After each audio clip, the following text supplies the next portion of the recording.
د واده په اوله شپه دا ښځه خپل خاوند ته وایي که ته سړی او ته انسان یې نو ما له طلاق راکړه، خو دا خاوند چې دی نو دا خبره بدلوي او دا ښځه ورته بیا هم دغه خبره کوي که ته سړی او که ته انسان یې او که په تا کې حیا وي نو ته ما له اوس طلاق راکړه. دا ښځه خپل خاوند ته د واده په شپه باندې لګیا دی. په درېیم پیره ورته بیا وویلو وایي که ته سړی او که ته هر څیز یې خو ما له اوس طلاق راکړه، په دې ټیم کې ما له اوس طلاق راکړه. ښځه خپل خاوند ته وایي د واده په شپه باندې.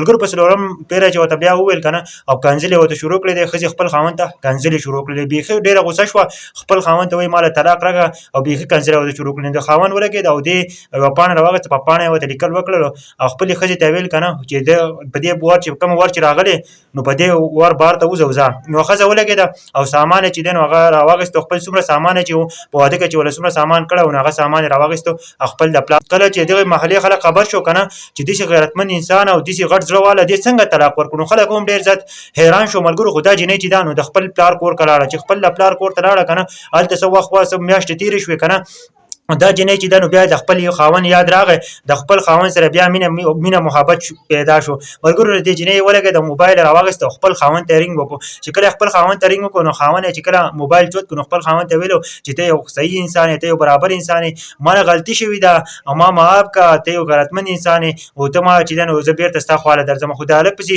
ورته وایي که نه چې ما تا چې څه غوښتل نو ما تا له هغه درکړي دي، اوس ته زما نه قلاره کښېنه او زما نه غلي کښېنه، اوس خپل زندګي تېروه، بیا پسې موبایل کټ کړي. په دویم پیر ورته دا جینۍ چې ده نو بیا ورته رینګ وکړي، بیا ورته خبرې کوي که نه دا جینۍ ورته وایي که نه وایي زه ستا سره مینه کوم، ته یو انسان یې، یو زبردست انسان یې، ستا غټ زړه والی خو زما نه غلطي شوې ده او ته ما معاف کړه. ملګرو هغه هلک چې پسې دی نو بیا پسې موبایل کټ کړي.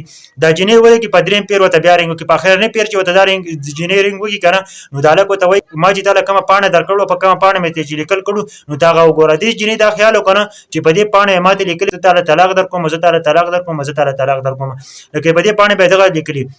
او دا جینۍ چې کله پاڼه راوالي که نه په دې پاڼه باندې عجیبه الفاظ لیکلي که تاسو واورېدل نو تاسو به هم ډېر زیات حیران شئ. ملګرو تاسو به هم د ذهن به مو خوځېږي چې دا یې څه لیکلي دي. ملګرو دی چې کله پاڼه راواخلي که نه د هلک پکې ورته لیکلي دي که ځمکه او اسمان یو کېږي که نه نو زه تا له طلاق نه درکوم، که په هر صورت کې وي زه تا له طلاق نه درکوم، که هر صورت وي. نو دا جینۍ چې ده نو دا لیټر یې راواخېست او په ژړا شوه، ښه په جوخ یې وژړل، بیخي په چغو چغو باندې یې وژړل. د هغه نه پس چې دی نو هغه جینۍ چې ده نو د خپل خاوند کور ته راغله، د خپل خاوند نه معافیانې هم وغوښتلې. د هغه نه پس ورته وایي چې ستا سره زندګي تېرومه، د ما نه چې څومره غلطیانې شوي دي ما معاف کړه، ما ستا نه چې کوم خبرې کړلې نو زه هغه ستا نه په هغه باندې معافي وغواړم.